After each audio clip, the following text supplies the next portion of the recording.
One day you wake up, you have money in your pocket, but it has almost no value. This is called hyperinflation, the moment money dies. During normal inflation, prices rise gradually. During hyperinflation, everything changes much faster. The bread you buy in the morning may cost more by evening. You receive your salary. If you wait, you lose. That is why people stop saving money. They spend it immediately because they know it will buy less tomorrow. Money survives on trust. When people stop believing in it, it becomes nothing more than paper.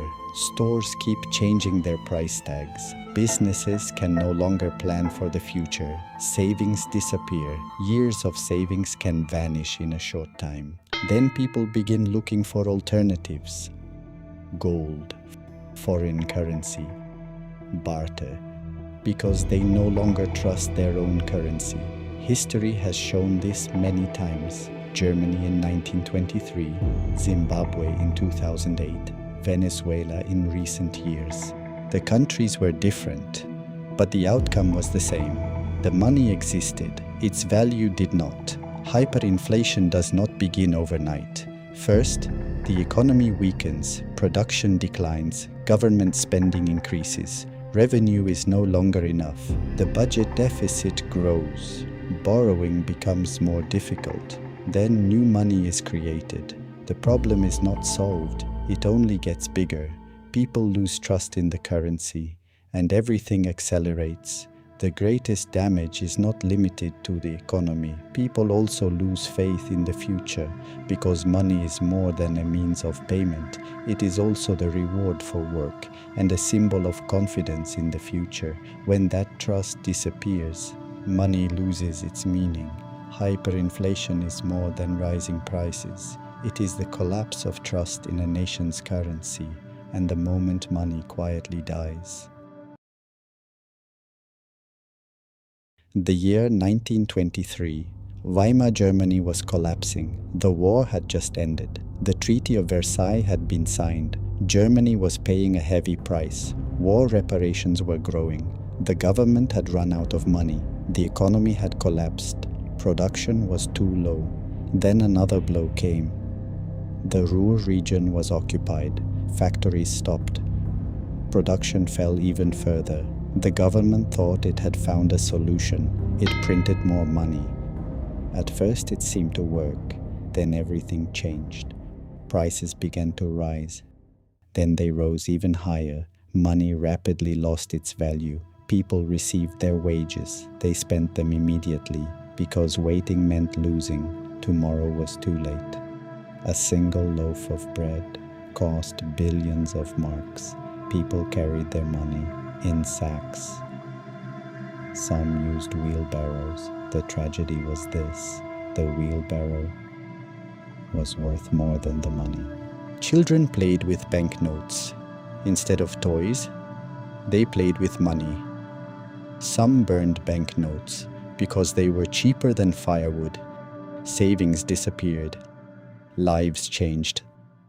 The middle class collapsed. The future became uncertain. Nobody trusted the currency. Everyone was trying to get rid of it because money was losing value every hour. Hyperinflation did not begin overnight. It grew slowly.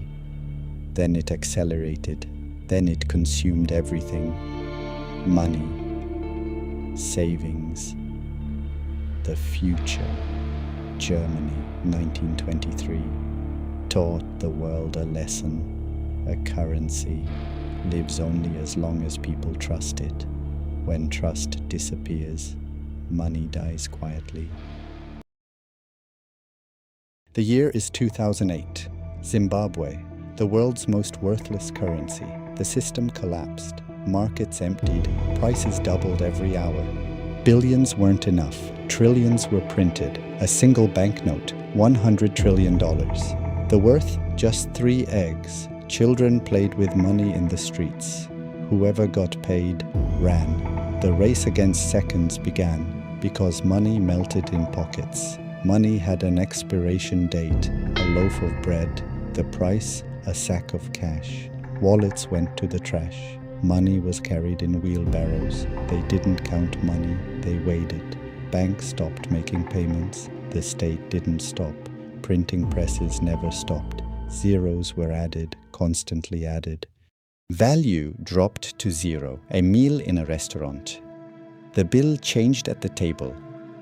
Bus tickets doubled by the time you got off. The battle for survival began. Money was just paper now. Even cheaper than paper. They papered walls with money. They couldn't make toilet paper of it because it was more expensive. Agriculture ended. Production ended. Only the printing press remained. Mugabe printed. Inflation soared. The economy was completely paralyzed, 79 billion%. This is not a rate. This is madness. Finally, the people gave up. They rejected their own currency. They banned their own currency. The dollar came. The rand came. The barter era returned. Years of savings wiped out in a day. One country choked its own currency. History's greatest lesson. Zimbabwe, the country swallowed by zeros.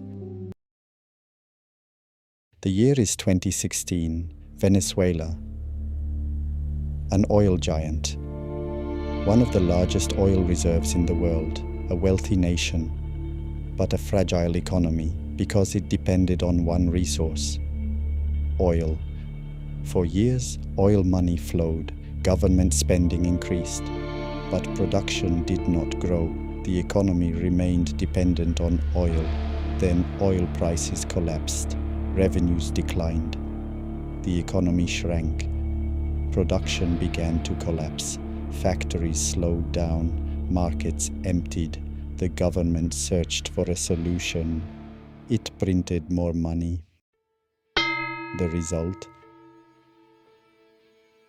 Not more wealth, a weaker currency. The bolivar lost value. Prices increased. They changed every day. 2018 arrived, one of the darkest periods in Venezuela's history. Annual inflation reached millions of percent. Some estimates placed it around 1.7 million%. Money melted away. People received their salaries. They spent immediately because waiting meant losing. Banknotes became larger. Zeros were added, but value did not return. The government made reforms. Zeros were removed from the currency. New bolivars were introduced, but paper was not the problem. The problem was trust. People escaped their own currency. The use of the dollar increased because the bolivar lost trust. Venezuela's story showed one thing: natural resources are not enough. Production matters. Trust matters. A country can be rich in oil, but if its monetary system collapses, wealth disappears too. Venezuela, the country where money lost its value. Years earlier, during Tito's era, Yugoslavia was seen as a strong nation. Industry was growing, factories were operating, the country was a major power in its region. But after Tito's death, problems began to grow, debt increased, economic pressure increased, production began to slow down. The year is 1993. Yugoslavia, once one of Europe's industrial nations. Factories were full, cities were active.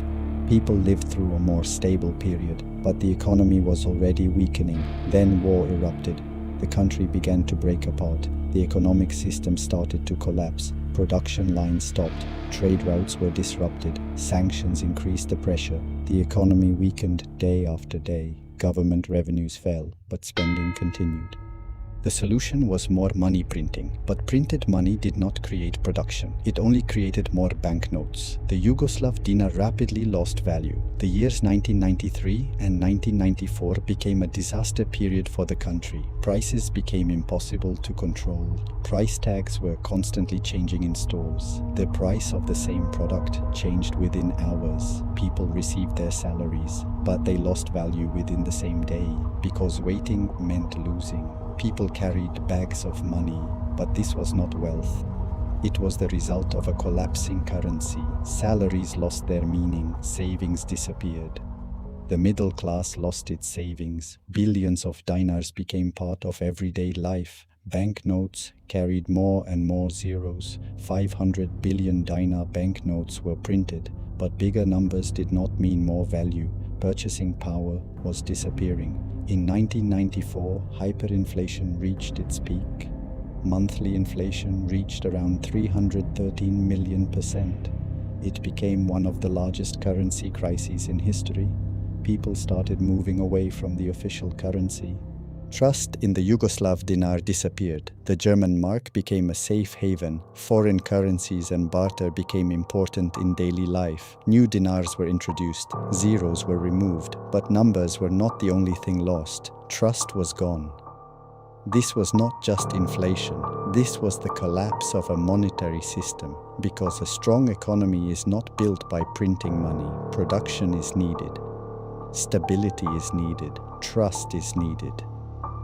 Yugoslavia's story showed the world one thing: a nation can be weakened by war, but wrong economic policies can destroy a currency completely. Yugoslavia, the country where money lost its meaning.